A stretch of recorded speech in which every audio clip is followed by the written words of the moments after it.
સુરેન્દ્રનગરના સાયલા લીમડી હાઈવે પર આગની ઘટના બની છે। હાઈવે પર ચાલતા ટેન્કરમાં અચાનક જ ભીષણ આગ લાગી હતી। ટેન્કરના અચાનક આગ લાગતા અફરાતફરીનો માહોલ સર્જાયો। ટેન્કરમાં શોર્ટ સર્કિટને કારણે આગ લાગી હોવાનું અનુમાન છે તે લગાવવામાં આવ્યું છે। અચાનક જ આગ લાગવાને કારણે અફરાતફરીનો માહોલ સર્જાયો હતો। સુરેન્દ્રનગરના સાયલા લીમડી હાઈવે પર આગની આ ઘટના બની છે। હાઈવે પર ચાલતા ટેન્કરમાં અચાનક જ આગ છે તે લાગી હતી, જેને કારણે લોકોમાં ભય જોવા મળ્યો। ટેન્કરમાં અચાનક આગ લાગતા અફરાતફરી સર્જાઈ હતી। ટેન્કરમાં શોર્ટ સર્કિટને કારણે આગ લાગી હોવાનું પ્રાથમિક અનુમાન છે। સંવાદદાતા પરેશ ફોન લાઈન પર જોડાયા છે। પરેશ, સાયલા લીમડી હાઈવે પર આગની ઘટના સામે આવી છે, શું સ્થિતિ?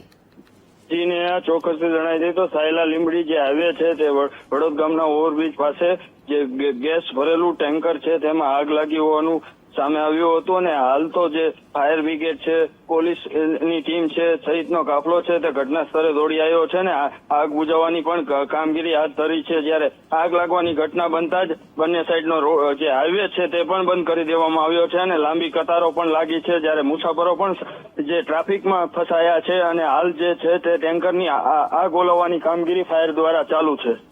બિલકુલ પરેશ, જાણકારી બદલ આપનો આભાર।